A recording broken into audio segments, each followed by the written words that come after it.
Mister Awasthi अपनी बेटी को स्कूल छोड़ने के लिए घर से निकले। आज उनकी बेटी राधे का बोर्ड एग्ज़ाम था। राधे कार में ही अपनी एग्ज़ाम का रिवीजन कर रही थी।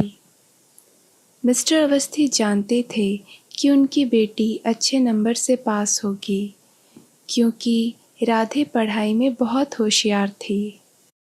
अचानक से सामने एक ऑटो वाला आ जाता है। मिस्टर अवस्थी ब्रेक लगाते हैं। ये ऑटो वाले ने ये भी नहीं देखा कि मेन रोड पर गाड़ी आ रही है और बिना देखे ही वह चलता चला आया।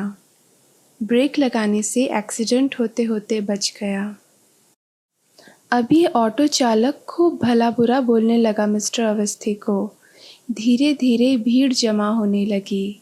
10-15 मिनट तक उसने खूब खरी खोटी सुनाई, फिर थक कर चुप हो गया और वहाँ से चला गया। मिस्टर अवस्थी भी कार में बैठे और स्कूल की तरफ चल दिए।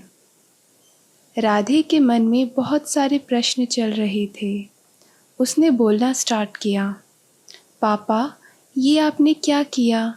आपने उसको जवाब क्यों नहीं दिया? एक तो खुद गलती करो और दूसरों को सुनाओ, ये कहाँ का रूल है?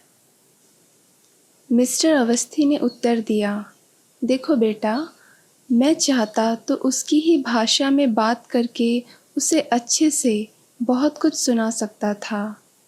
अपना बहुत सा समय उस बात पर गंवा सकता था, पर इससे क्या होता?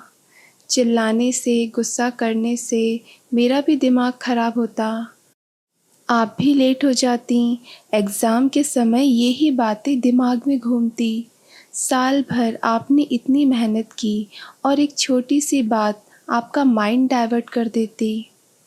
इतना ही नहीं, ये बात जब जब मुझे याद आती तब और गुस्सा आता। छोटी छोटी बातों पर मैं अपने स्टाफ पर गुस्सा करता, उनका भी दिमाग खराब होता। तो ये एक चेन बन जाती और ये गुस्सा आगे ट्रांसफ़र होने लगता। इसीलिए मैंने इस चेन को तोड़ दिया। पर पापा, राधे ने कुछ सोचकर कहा, अब तो उसको और भी सपोर्ट मिल जाएगा, क्योंकि उसे उसकी गलती के लिए किसी ने कुछ नहीं कहा। अब तो उसके हौसले और भी बुलंद हो जाएंगे। नहीं बेटा, मिस्टर अवस्थी ने कहा, अगर वह सही इंसान होगा तो उसे उसकी गलती का एहसास होगा और वो आगे से ऐसा नहीं करेगा। गुस्सा करने से पहले एक बार ज़रूर सोचेगा कि जब उसकी गलती थी फिर भी उसने सामने वाले को सुनाया और सामने वाले ने उसे माफ़ कर दिया। इसीलिए वो भी जब ऐसी सिचुएशन में रहेगा तो वो भी माफ़ करके आगे बढ़ेगा और इस तरह से ये भी एक चेन बन जाएगी। और यदि उसको फिर भी समझ नहीं आई तो हमेशा याद रखो, कर्म का फल हमेशा पीछा करता है। कर्म कभी किसी को नहीं छोड़ता। राधे ने कहा, फिर भी पापा, मुझे सही नहीं लग रहा। मिस्टर अवस्थी बोले, क्या जो हुआ उसे बदला जा सकता है? सामने तो वो आ ही चुका था। जब कभी किसी कॉपी के पेज पर इंक गिर जाती है तो उसे पूरी कॉपी में फैलाया नहीं जाता। अब हम क्यों इस बात पर और समय बर्बाद करें? और इसमें किसी को कुछ नहीं हुआ, सब कुछ ठीक है। इसीलिए इस बात को अब अपने दिमाग से निकालो और एग्ज़ाम का सोचो।